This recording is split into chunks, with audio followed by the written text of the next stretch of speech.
big events in a single month. Even as member nations of the non-aligned movement wind down their two-day meet in Azerbaijan today, the Commonwealth Games are in full swing in Australia's Gold Coast, and 4 days after they finish, the heads of government of Commonwealth countries, including India's Prime Minister Narendra Modi, will meet in London. These groupings were created out of post-colonial commonalities or a joint desire for neutrality during the bitter Cold War era.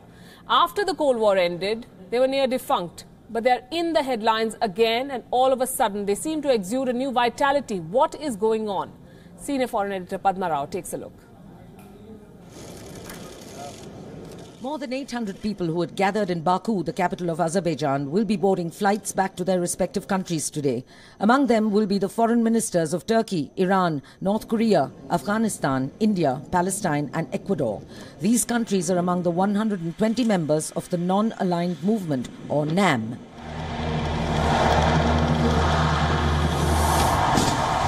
Simultaneously, athletes from the majority of Britain's former colonies, collectively known as the Commonwealth, are competing with each other to the far east of Baku, in Australia's Gold Coast, and will continue their quest for medals till mid-April. A total of 53 countries, including India, belong to that grouping, which is headed by the British monarch, Her Majesty Queen Elizabeth.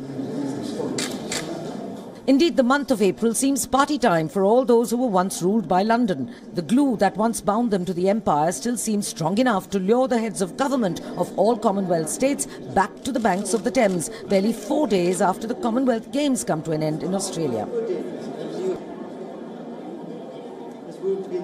NAM had relevance in the era of the Cold War. The Commonwealth began to fade the minute the colours of the Union Jack did in colonised countries around the world. Still, summits have been held by both gremiums as per their schedules and year after year, but they hardly made headlines. In fact, and after the end of the Cold War itself, all groupings which saw themselves as neutral parties in the US-Soviet Union standoff lost their raison d'etre and their relevance, other than as annual junkets for officials, with taxpayers picking up the tabs.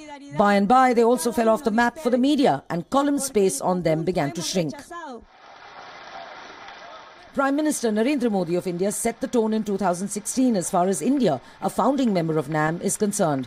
He became the first Indian Premier to skip a NAM summit altogether. In the same year, India's then Foreign Secretary, Mr. S. Jaishankar, didn't mince his words. I quote, "Blocs and alliances are less relevant today and the world is moving towards a loosely arranged order," unquote. That was former Foreign Secretary S. Jaishankar as quoted in an Indian daily. But that's likely changing all over again today, and the reasons lie in the new Cold War that has grown a few new heads and has gripped the entire world all over again. Whether the world likes to admit it or not, there is no doubt that Cold War II is in full swing, and at the helm are the United States and Russia all over again. All countries of both NAM as well as the Commonwealth are openly aligned with either of them. It's Russia versus the United States in Syria, as well as over the case of the poisoning of a Russian spy in the UK. The US-UK alliance remains as strong as ever, and they are jointly gunning for North Korea, Iran and Syria's presidency, all of whom they consider rogues and rogue states. Russia, on its part, has allied with Iran and Syria and opposes the US-UK stance over all of the above crises. Then there's the Quad, and this is where India comes in. That's a grouping of the United States, India, Japan and eventually Australia to counter China's hegemony in both the China Seas as well as the Indian Ocean region. In the Middle East, the United States has allied with Saudi Arabia against Qatar and Iran.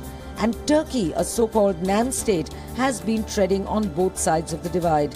It's against both the UK-US alliance and the European Union, but it also provides logistical support to NATO to launch operations against the Islamic State in Syria. The Commonwealth, too, is being reportedly eyed afresh by the United Kingdom to muster up all the support it can get in what may be bleak years after Brexit. The question remains whether one-time colonial foot soldiers who have overtaken the UK today, such as Asian superpower India, will oblige that easily. But be that as it may, there seems little doubt that the polarized era of the Cold War made mostly third world countries or the erstwhile Raj huddled together in non-alignment or colonial commonality. When that Cold War ended, these groups became near defunct. But now that the frost has set in across the globe all over again, groupings once written off as white elephants have been revitalized. No wonder April has been such a busy month, with NAM and the Commonwealth creeping into the headlines again. Padma Rao, WION.